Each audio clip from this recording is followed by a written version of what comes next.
Amén. Vamos a compartir su preciosa palabra en esta noche.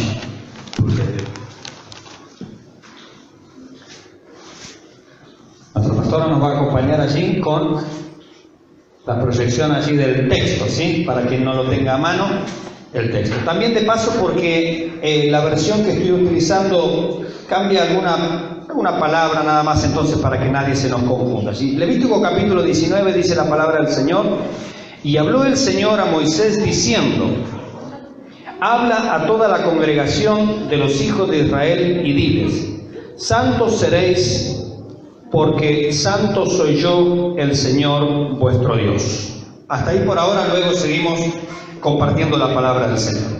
Sin duda este es un capítulo que nos va a hablar de la santidad. Si bien Levítico todo es un libro de la santidad, particularmente este libro nos va a hablar de la santidad. Y la santidad en algunos aspectos donde Moisés nos va a recordar los 10 mandamientos, porque aquí en el desarrollo de esta porción vamos a ver que se reiteran mucho los 10 mandamientos. No lo va nombrando como primer mandamiento, segundo mandamiento, tercer mandamiento, pero sin duda está haciendo mención de ellos, ¿no?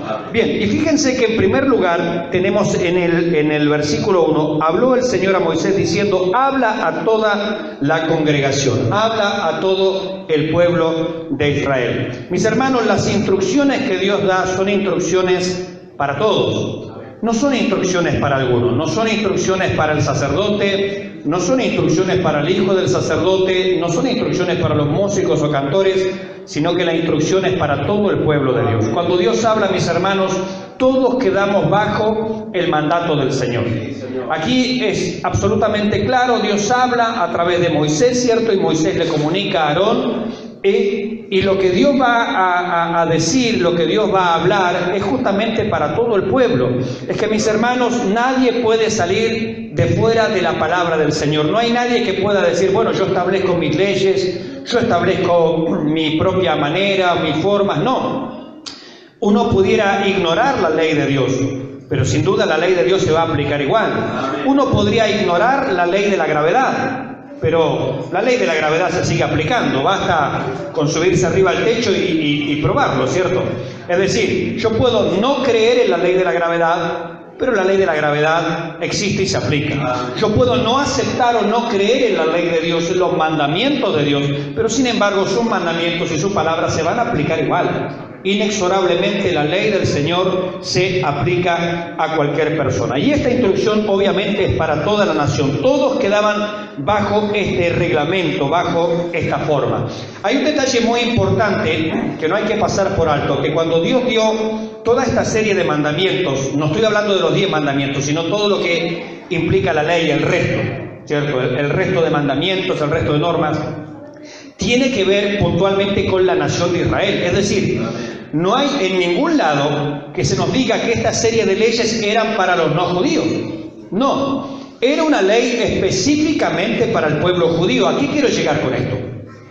La ley moral, los 10 mandamientos se aplican a toda la humanidad. Esto lo establece claramente la palabra de Dios. Siempre la pregunta es: si en el Antiguo Testamento hay 613 mandamientos, ¿qué tienen de especial los 10? Si en total son 613. Bueno, los 10 mandamientos, tienen de especial en que son la ley moral o la ley universal, o dicho de otra manera, es la ley que Dios ha grabado en la conciencia de cada ser humano que nace en este planeta. Es decir, hoy está naciendo un niño, ese niño viene en su conciencia grabada la ley moral, grabado el principio del bien y del mal, los 10 mandamientos. Eso está grabado allí en la conciencia. Esto lo dice Pablo en la carta a los Romanos, el capítulo 2, versículo 15. Dice que los gentiles, es decir, toda la humanidad, tienen grabada en su corazón la ley, los 10 mandamientos. Entonces, una persona puede nacer en la isla de Pascua, en el medio del Pacífico, y sin embargo, en su conciencia tiene grabados los 10 mandamientos, el principio del bien y del mal. Eso tiene de especial los 10 mandamientos. Ahora, el resto de los mandamientos no era para que lo apliquen en la isla de Pascua, siguiendo con la misma analogía, el mismo ejemplo, sino que el resto de los mandamientos era para que lo aplique la nación de Israel. ¿Por qué? Porque eso es lo que Dios está explicando aquí. Fíjense lo que va a decir en el versículo 2. Habla a toda la congregación de los hijos de Israel. No está hablando de los pueblos no judíos.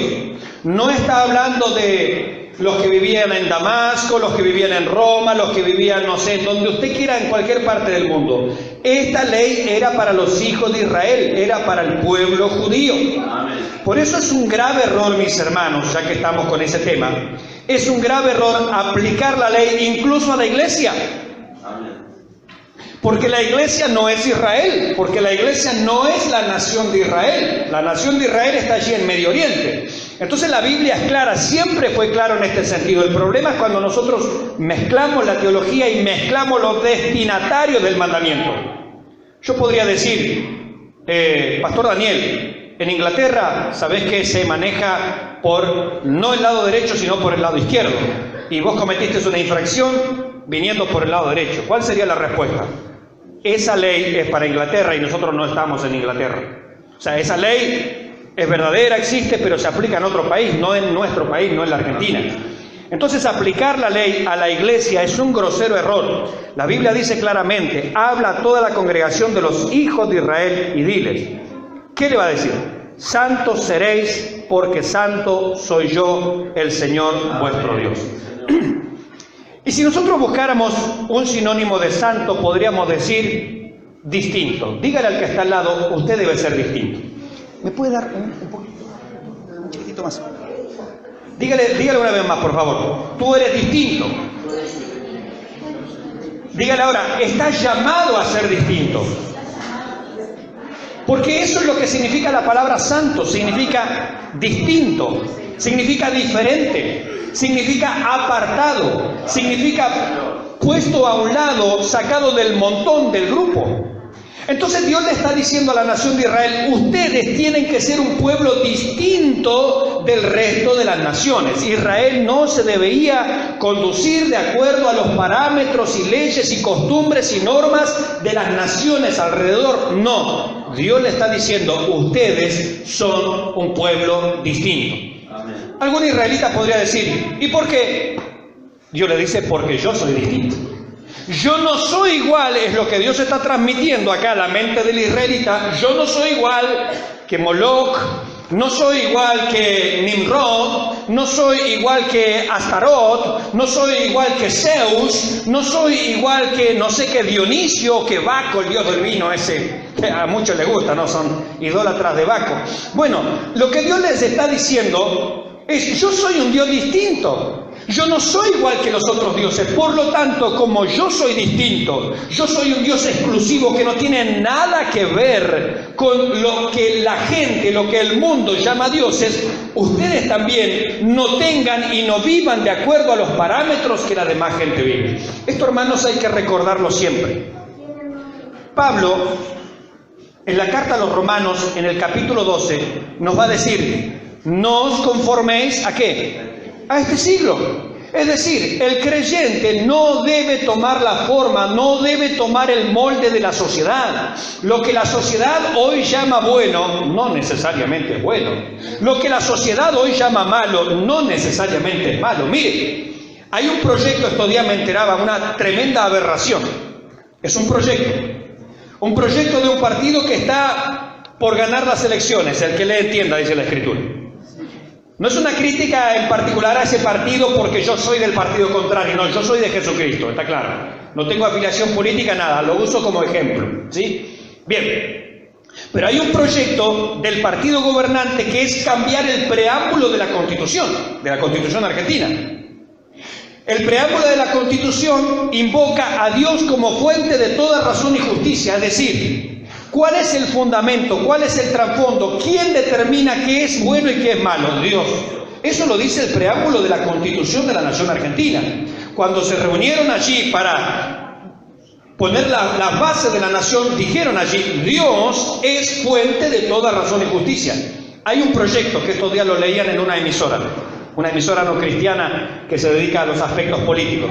Yo estaba escuchando. Y leyeron el proyecto. Y en vez de decir Dios, fuente de toda razón y justicia, decía el pueblo, fuente de toda razón y justicia. La pregunta es, ¿quién asegura que el pueblo es fuente de toda razón y justicia? Basta recordar las cosas que han pasado en la humanidad, es decir, parece que el hombre no aprende. Por ir a un caso extremo, Hitler asumió el gobierno bajo vía democrática, es decir, fue elegido. Entonces, y podríamos irnos a cientos y cientos de ejemplos desde cuando el hombre es fuente de toda razón y justicia, cuando la Biblia dice que el hombre está muerto en sus delitos y pecados. Dios llama a Israel a ser un pueblo distinto. Dios llama a la iglesia, mis hermanos, a través del apóstol Pedro. Dice que nosotros debemos ser santos, debemos ser un pueblo distinto. No debe ser el molde de la sociedad lo que determina lo que nosotros somos, cómo vivimos, cómo es nuestro hogar, cuáles son nuestros gustos, nuestras funciones, cuál es nuestro rol. No debe ser la sociedad lo que determina, sino que debe ser siempre, mis hermanos, la palabra de Dios. La palabra del Señor es nuestra lumbrera, la palabra del Señor es nuestra guía. La palabra santo literalmente significa, como decíamos recién, apartado, consagrado, distinto, dedicado. Dios es un Dios santo, Dios es un Dios distinto, por lo tanto nos llama a ser un pueblo distinto.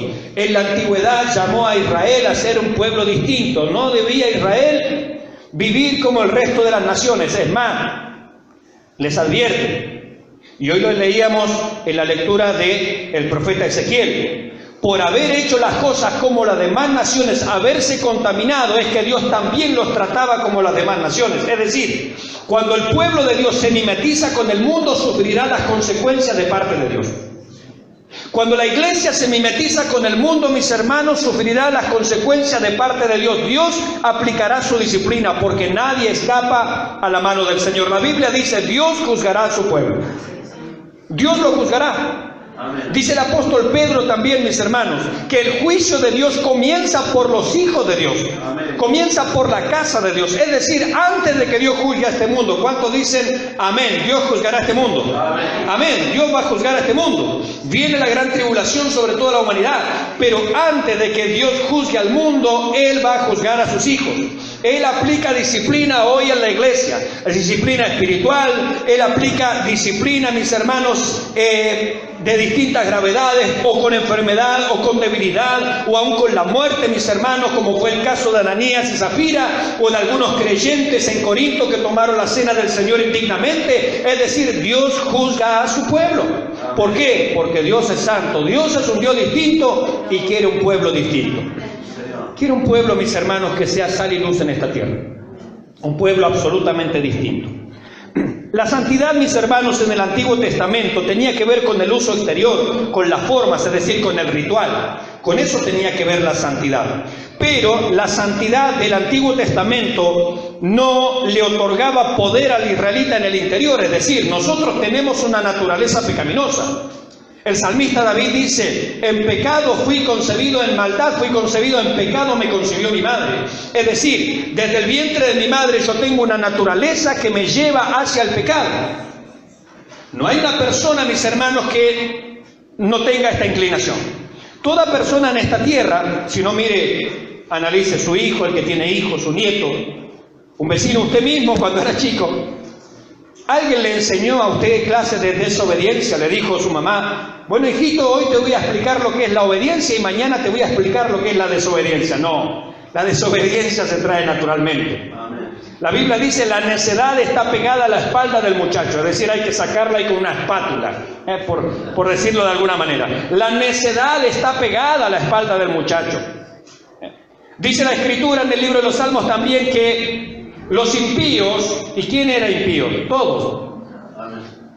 Porque todos nacimos en impiedad y éramos por naturaleza hijos de ira, lo mismo que los demás, dice el apóstol Pablo. Dice los impíos se desviaron desde la matriz de su madre. ¡Wow! Es decir, que antes de que yo naciera ya venía torcido, ya venía malo, ya venía descompuesto. ¿Cuántos dicen amén? Yo también. Ah, el Señor amado, me dejaron casi solo, Pero eso dice la Escritura. Venimos mal de fábrica, venimos torcidos de fábrica, por eso necesitamos un tutor, necesitamos reglas, necesitamos normas de conducta y sobre todas las cosas necesitamos que el Señor Jesucristo nos haga libre de la esclavitud del pecado. Amén. Ahí está la solución. Momentánea al problema del pecado y la solución definitiva cuando nuestro cuerpo se ha transformado en gloria. Bendito sea el nombre del Señor. Entonces la santidad en el Antiguo Testamento tenía que ver con el uso exterior, con las formas, con rituales, con lavarse, con no hacer esto, con hacer aquello, pero no le daba poder al israelita. Es decir, una persona seguía esclava del pecado, seguía en la concupiscencia, seguía en la maldad, nunca era libertado del todo. Por eso los sacrificios se repetían, y otra vez un sacrificio por los pecados, y otra vez un sacrificio por los pecados. Vimos en el capítulo 16 como cada año se hacía memoria de los pecados, y otra vez el día del perdón, y otra vez el sacrificio por el sacerdote primero y luego por toda la nación, otra vez lo mismo, y al año que viene otra vez lo mismo, y después otra vez lo mismo. ¿Por qué? Porque la ley marcaba lo que era malo, pero no te daba el poder para vencer al mal. No te daba el poder ni la capacidad de vencer al pecado en nuestra propia carne, en nuestro propio cuerpo. Gloria al Señor hasta que vino Jesucristo, que dice que con un sacrificio nos hizo libres del pecado, mis hermanos, para no estar de nuevo en el yugo de la esclavitud. Bendito sea el Señor. Ahora en el Nuevo Testamento, gloria al Señor, en esta gracia en que estamos viviendo, mis hermanos, cuando el Espíritu Santo ha venido a nuestros corazones, nos ha dado poder para vencer los apetitos de la carne. ¿Cuántos dicen amén? Porque ya no estamos bajo el yugo de la esclavitud. Dice Romanos capítulo 6, versículo 10 en adelante, porque el pecado no se enseñoreará de vosotros. Ya el pecado no es mi dueño, ya el pecado no es mi amo, ya el pecado no es mi gobernante. Ahora Jesucristo vive en mí. Como dice Pablo, ya no vivo yo, mas vive Cristo en mí. Y lo que ahora vivo en la carne, es decir, en este cuerpo, lo vivo por la fe en el Hijo de Dios. El viejo Pablo fue crucificado. El viejo Mauricio fue crucificado. El viejo Gaspar fue crucificado. Gloria al Señor. Que no resucite, aunque resucita un cuerpo incorruptible de gloria. Amén. Eso es lo que hace el Señor. Nos libera del poder del pecado. Acá se trataba de rituales, de formas, de cosas exteriores, pero la persona seguía todavía atada a la concupiscencia, al dominio del pecado, a la esclavitud. Dice, mis hermanos, antes de seguir adelante, la santificación esta que nosotros hoy tenemos en Cristo Jesús. Dijimos, el israelita no gozaba de estas cosas, pero mire, Juan capítulo 17, versículo 17 dice, santifícalos en tu verdad. Tu palabra es verdad. Hoy la palabra de Dios nos santifica. Por eso es necesario, mis hermanos, estamos en el mes de la Biblia. Yo sé que esta es una iglesia que lee la palabra. ¿Cuántos dicen amén? Amén. Que estudia la palabra, que memoriza la palabra, que enseña la palabra, que vive la palabra. Amén. No se vaya quedando con lo amén, dele a todo la misma intensidad amén, ¿sí? No se me caiga, no se me caiga, Es una iglesia en la palabra, gloria al nombre del Señor. ¿Por qué? Porque la palabra nos santifica. La palabra, cuando trabaja en el corazón, nos hace ser distintos de la sociedad. Hay cristianos que parece que son del servicio secreto del cristianismo. Nadie se ha enterado que son cristianos. Qué lamentable, qué triste. Cuando el cristiano está llamado a ser distinto, porque acá dice, sed santos. Y este mismo mandamiento está en el Nuevo Testamento, sed santos. ¿Por qué? Porque yo soy santo. Porque yo soy un Dios distinto, tú tienes que ser un ciudadano distinto. Tienes que ser un ciudadano del reino de los cielos. Tienes que ser sal y luz. Tenemos que ser sal y luz en esta tierra. No solo la palabra nos santifica, la sangre de Jesucristo, su Hijo, nos limpia de todo pecado, dice la palabra del Señor. Así que somos santificados por su palabra. Somos santificados por su sangre. El Espíritu Santo, obviamente, en nosotros nos ha libertado del poder y de la esclavitud del pecado. El Espíritu Santo nos santifica. El nombre del Señor que es invocado. Todo aquel que invoca el nombre del Señor dice, apártese de iniquidad, apártese del pecado, todo aquel que invoca el nombre del Señor.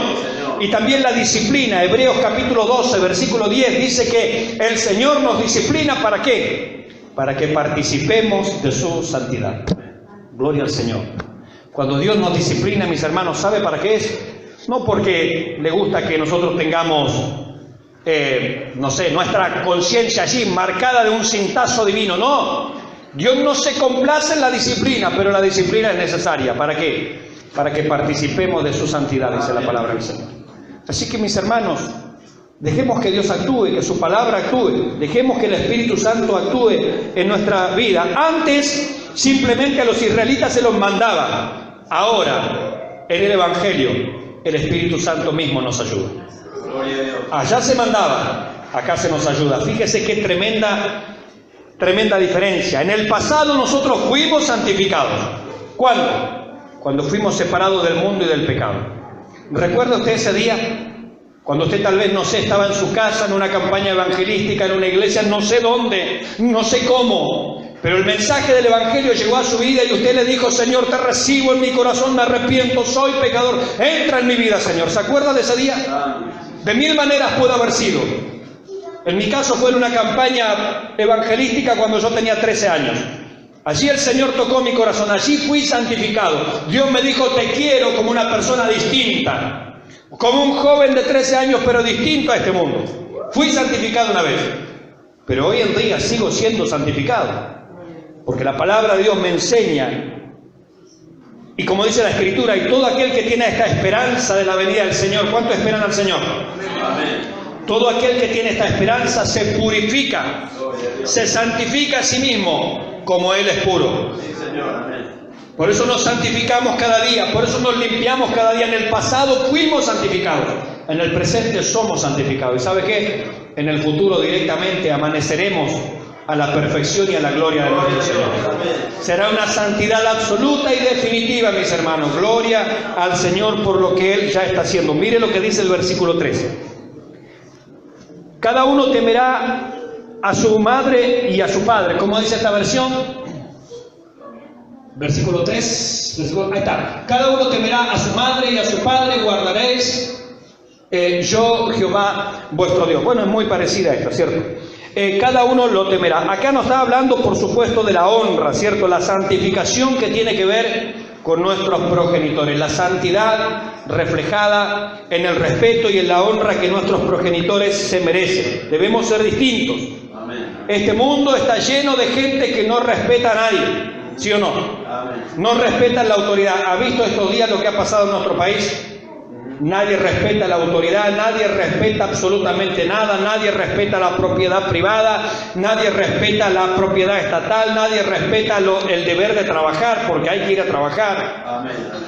Amén, eso enseña la palabra. Nadie respeta el derecho de los demás a transitar libremente. No hay respeto por nada, mis hermanos. Aquí la Biblia nos habla del respeto. En este caso, el respeto al padre y a la madre. Esta sociedad no respeta a nadie. No respeta absolutamente nada. Dios, en el 5.º mandamiento, y Pablo dice, es el primer mandamiento con promesa. Sí, dice: honra a tu padre y a tu madre. ¿Para qué? Para que te vaya bien y seas de larga vida sobre la tierra que Jehová tu Dios te da. Entonces Dios pide que nosotros respetemos a nuestros padres, que los honremos, que los tengamos en estima, que no actuemos con ellos de una manera que no sea la adecuada delante del Señor. ¿Para qué? Para que seas de larga vida. La santidad se refleja también en el trato con nuestros padres, mis hermanos. La santidad se refleja también, como dice aquí: y mis sábados guardaréis yo, el Señor vuestro Dios. Ese es el 4.º mandamiento. El 4.º mandamiento habla del sábado. En esa versión no habla del sábado, pero en la otra versión sí, ¿verdad? Está allí, habla del sábado, la mía también. Esta es una versión más acortada. Claro, la Reina Valera revisada, por eso, es reverde. Está hablando del sábado. ¿Y qué quiere decir con el sábado? Bueno, Israel, como dijimos, estaba bajo un sistema en el cual era obligatorio guardar el sábado. Cada día sábado, cada día reposo, ellos tenían que dedicarse para Dios. Sabemos, mis hermanos, que como parte de la iglesia no estamos mandados a guardar el sábado, porque la iglesia no es Israel, ya lo dijimos. Confundir Israel con la iglesia lleva problemas. Por eso nosotros no guardamos el sábado. ¿Por qué? Porque la Biblia dice en el Nuevo Testamento, como mandamiento para la iglesia, dice: para algunos juzga entre día y día. Es decir, algunos dicen: uy, bueno, no, yo el sábado lo voy a dedicar para el Señor. Otro dice: no, yo mejor el domingo porque es el de la resurrección.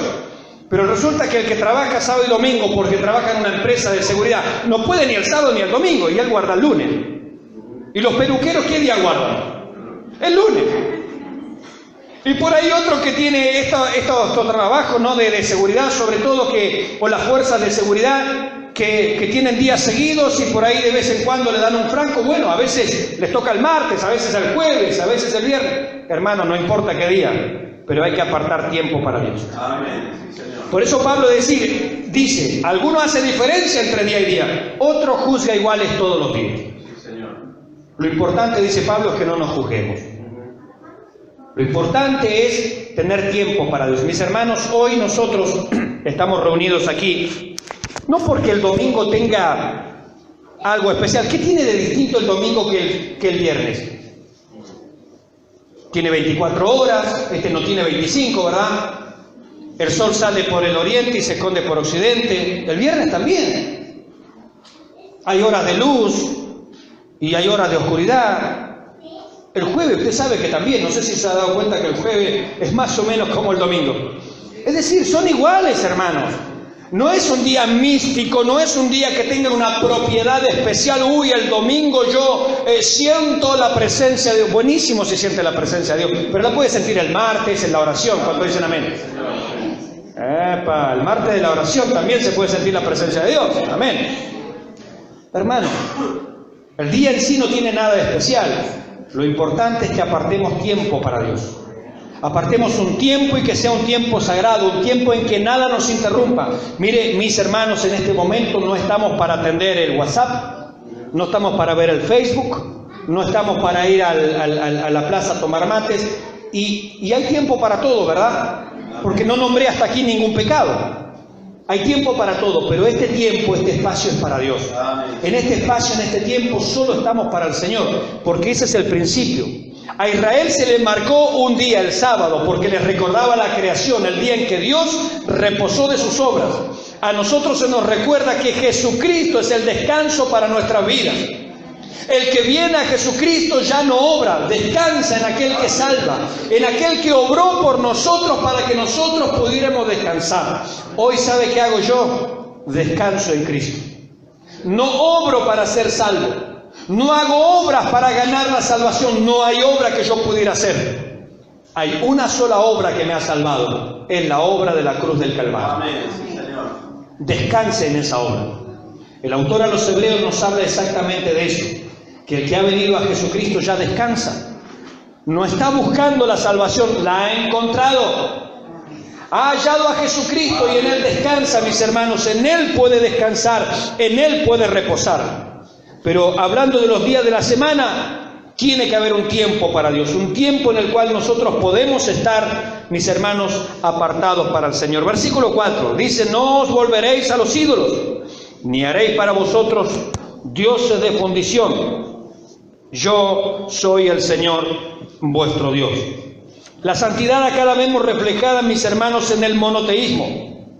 Nos recuerda esto al primer y al segundo mandamiento. No tendrás dioses ajenos delante de mí. El segundo, no te harás imagen. No los honrarás, no te inclinarás ante ellos. Entonces, este versículo, el 4, nos está recordando el primer y el segundo mandamiento de ese listado de 10. No tener dioses ajenos y no hacernos imágenes. Miren, mis hermanos, Pablo le dice y le recuerda a los corintios que lo que los gentiles sacrifican, a los demonios los sacrifican y no a Dios. ¿Quién participa de idolatría? Dice la Biblia, no lo digo yo. ¿Quién participa rindiéndole culto a un ídolo, a una estampita, sea de oro, de yeso, de madera, de piedra, de lo que sea? Dice la Escritura que eso directamente es un sacrificio y es un ritual demoníaco, satánico. No lo digo yo. A alguno puede parecerle ofensivo o le puede parecer que uno está menospreciando su fe, pero no es así. La Biblia dice esto, que lo que los gentiles sacrifican a los demonios, los sacrifican y no a Dios. Y dice Pablo, no quiero que os hagáis partícipe con los demonios. No podéis beber la copa del Señor y la copa de los demonios. No se puede servir a Dios y a la idolatría. No se puede, dijo el Señor, servir a Dios y a las riquezas. El Evangelio, mis hermanos, no se mezcla con dinero. Cuando el Evangelio se mezcla con dinero, salga corriendo. Porque eso es idolatría. Aquí sabe por qué estamos, por la fe y por amor, y porque tenemos esperanza. Por eso servimos al Señor. Dijo el Señor claramente, Dios y las riquezas no van por el mismo camino. La única riqueza que compartimos aquí, ¿sabe cuál es? Riquezas espirituales en Cristo Jesús. Sí, Señor. Hemos sido enriquecidos, dice la Escritura. Dígale que está al lado, ¿tú eres rico? Espiritualmente. Claro. Si lo es materialmente o no, no se preocupe, Dios le va a proveer lo que necesita, eso no se haga problema. Pero aquí hablamos de riquezas solamente espirituales. Aquí viene otra confusión que se plantea en la mente de muchos creyentes. Es que en el Antiguo Testamento, en las leyes del Antiguo Testamento, ¿dado a qué nación? A la nación de Israel. Hay muchas promesas de prosperidad material. Entonces uno va al Antiguo Testamento y Dios le habla a qué nación. Le dice a Israel, que no es la iglesia, le dice, tú serás cabeza y no cola. Todo lo que pisare, la planta de tu pie será. Entonces va un hermano allí un poco confundido y dice, bueno, voy a pisar el bingo. Dios me va a dar el bingo. Y porque la Biblia dice, pastor, todo lo que pisare la planta de tu pie será tuyo. Y va a la cancha, no sé, de Villamitre, a la de Olimpo, donde sea, y pisa allí el pastito, el verde césped, como diría un relator, y dice, no, es que pastor, es un acto de fe. La Biblia dice, todo lo que pisare la planta de tu pie será tuyo. No ha entendido el hermano, o no le han explicado tal vez, que las promesas de bendición, escúcheme bien por favor, las promesas de bendición material, económica, se dieron en el Antiguo Testamento para la nación de Israel. La iglesia no existía. Para que exista la iglesia tenemos que venir al Nuevo Testamento, no a Mateo, ni Marcos, ni Lucas, ni Juan. Tenemos que venir al libro de Hechos de los Apóstoles, el capítulo 2, se derrama el Espíritu Santo y ahí nace la iglesia. Por lo tanto, no podemos tomar textos de allá dichos para una nación en particular y aplicarlos a mí. Y viene el otro hermano todavía peor, Pastor Daniel, esto lo has escuchado. Y agarra el Salmo 2. Y el Salmo 2 dice, pídeme y te daré por herencia las naciones y como posesión tuya los confines de la tierra. ¿Sí o no? ¿Dice eso el Salmo 2? El Salmo 2 es un salmo mesiánico. Es decir, que el Padre le está diciendo a su Hijo, a Jesucristo, el Padre le dice al Hijo, pídeme y te daré por herencia las naciones y como posesión tuya los confines de la tierra. No se lo dijo a usted. No se lo dijo a usted, no me lo dijo a mí. Se lo dijo a Jesucristo. Amén. Y Él va a reinar. Amén. Él va a reinar. Sí, Señor. Después de la gran tribulación que viene sobre esta tierra, Él va a establecer su reino milenial. Y dice la Escritura que Él la regirá con vara de hierro. ¿Por qué? Porque el Padre le ha prometido al Hijo, pídeme y te daré por herencia las naciones, como posesión tuya los confines de la tierra. A la iglesia, mis hermanos, Dios le ha dado promesas espirituales, las abundantes riquezas de su gracia. Este fin de semana van a hablar de las mujeres en el jardín de la gracia. Son bendiciones espirituales, mi hermano. Bendiciones espirituales. No mezclemos lo material con lo espiritual. No mezclemos peras con manzanas. No mezclemos Israel con la iglesia. No mezclemos la ley con la gracia, porque va a ser una desgracia. Dios nos ha prometido cosas, claro que sí, pero son bendiciones espirituales en los lugares celestiales en Cristo Jesús. Gloria al nombre del Señor. Entonces nos recuerda allí estos pasajes, estos mandamientos, ¿no? El versículo 5, mire lo que dice. Y cuando sacrificareis un sacrificio de paz al Señor, de vuestra voluntad lo sacrificaréis. Será comido, versículo 6, el día que lo sacrificareis y el día siguiente. Y lo que quedare para el tercer día será quemado en el fuego. Versículo 7. Y si se comiere el día tercero será abominación, no será acepto. Versículo 8. El que lo comiere llevará su pecado por cuanto profanó lo santo del Señor, y la tal persona será cortada de su pueblo, mis hermanos. La ofrenda de paz la vimos ya nosotros en el capítulo 3 de Levítico. Tenía que ver con la comunión. Es decir, una ofrenda de paz no tenía que ver con el pecado, tenía que ver con la gratitud y la comunión. Se podría traer allí un animalito, vamos a suponer una ovejita, un becerro, y se lo sacrificaba. ¿Para qué? Porque este sacrificio representaba la comunión entre Dios, el sacerdote y el israelita que lo traía. Entonces nos hablaba de un acto de gratitud y un acto de comunión. De eso nos hablaba el sacrificio de paz, lo vimos en el capítulo número 3, mis hermanos. Ahora, dice aquí algo muy importante, dice que cuando alguien sacrificare, tiene que ser de su propia voluntad. Mis hermanos, cada vez que nosotros vamos a dar algo al Señor, tiene que ser un acto de gratitud. Amén. Tiene que ser un acto de comunión. Amén. Y tiene que ser un acto voluntario. Sí, Señor. Dios no cambia, mis hermanos, promesa de bendición espiritual por dinero. Dios no es un Dios sobornable. A Él no podemos decirle, a mí, y hay docentes aquí, pero a mí si hay algo que me indigna en el campo docente es cuando se habla de, no sé si regirá todavía, no, el incentivo docente. Rige todavía el incentivo docente. Me parece indignante, perdón, y no soy docente. Me parece, porque es como decirle a un docente, mira, te tiro unos pesos más para que te muevas. Es el incentivo docente, es el señuelo, es el anzuelo docente. Me parece indignante. Dios no tiene incentivo, mis hermanos, y menos por dinero. La Biblia dice que el único incentivo divino es al corazón contrito y humillado no despreciarás tú, oh Dios. Así que si usted quiere una respuesta de Dios, si yo quiero una respuesta de Dios, el único incentivo divino es el corazón contrito y humillado a los pies del Señor. Allí vendrá la respuesta. Allí vendrá, mis hermanos, la justificación. Allí vendrá, mis hermanos, como aquel publicano que se golpeaba el pecho y dijo el Señor, este descendió a su casa justificado antes que el otro. Hablando del fariseo. El único incentivo que tiene Dios, mis hermanos, para bendecirlo es ver un corazón contrito y humillado.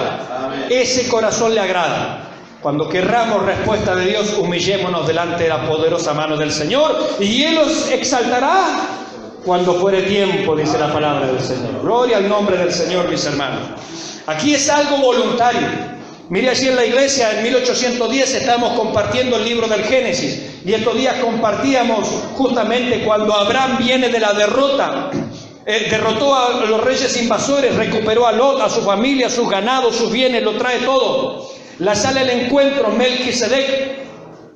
Y dice que Melquisedec lo bendijo, le dio pan y vino, símbolos de la comunión. Amén. En la Santa Cena compartimos el pan y el vino. Melquisedec es un tipo del Señor Jesucristo, que se le dice en el Salmo 110, tú eres sacerdote para siempre, según el orden de Melquisedec. Melquisedec es un tipo, es un prototipo de Jesucristo.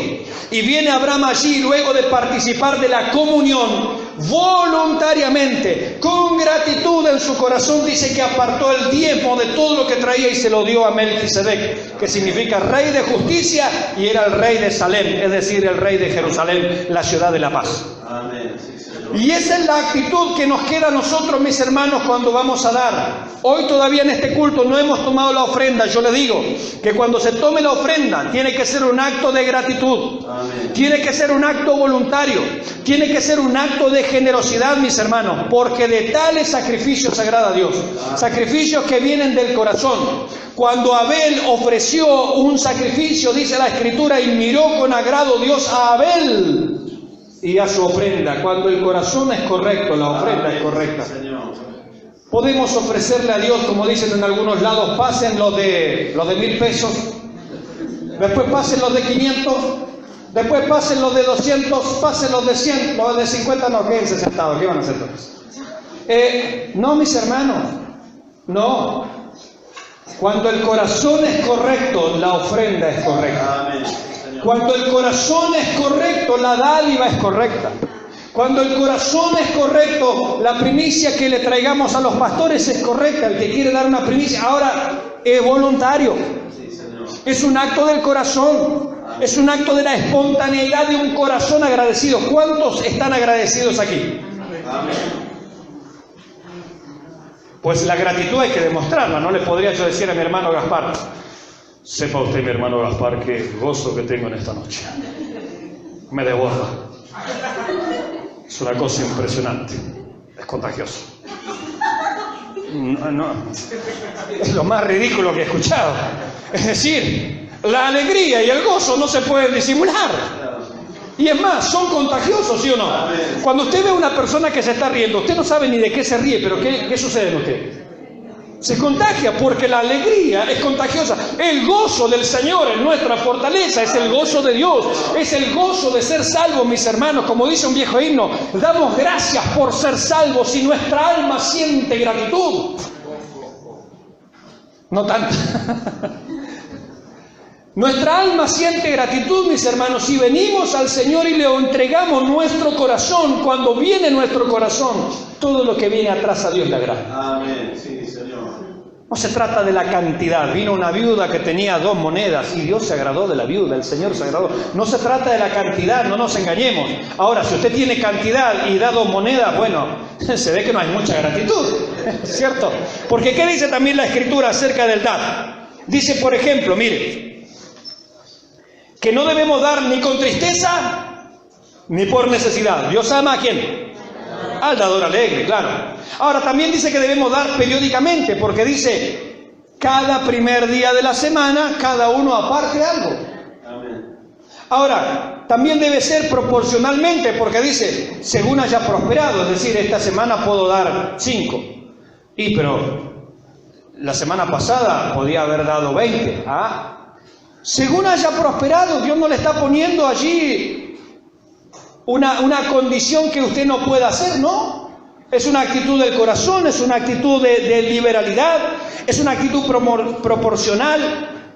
Dice Pablo, hablándole a los corintios allí, que los hermanos de Macedonia en primer lugar se dieron a sí mismos. Amén, sí, Señor.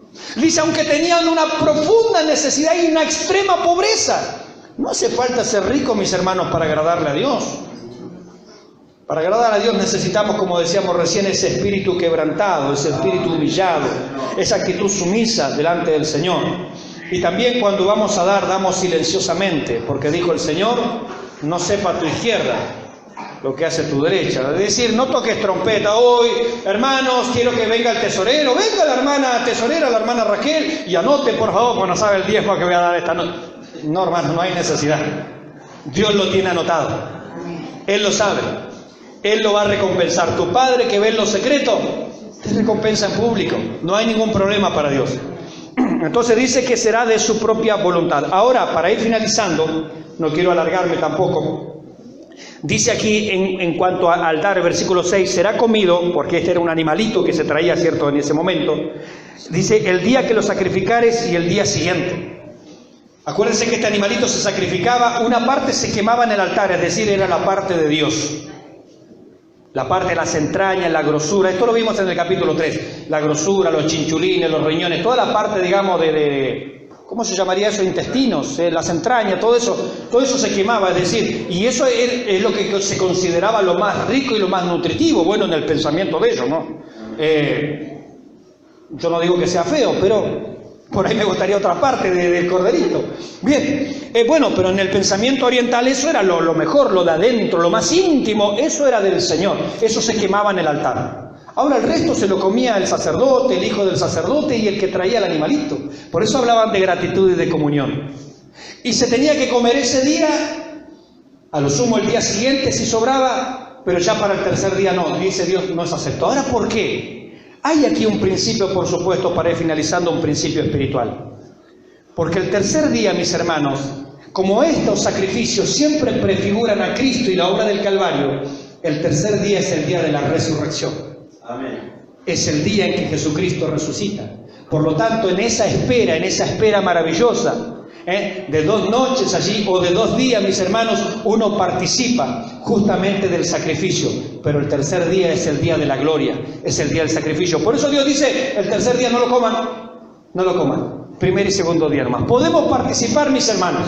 Podía un israelita participar, podía tener comunión, podía degustar todas estas cosas maravillosas, pero al tercer día eso nos iba a recordar justamente la resurrección de nuestro Señor. Versículo 8, y el que lo comiere llevará su pecado por cuanto profanó lo santo del Señor, la tal persona será cortada de su pueblo. ¿Qué significa esto? Disciplina, es decir, no, de esa manera no. Siempre, mis hermanos, todos los cuadros del Antiguo Testamento nos hablan ¿de quién? Del Señor Jesucristo. Dijo el Señor, Moisés escribió de mí.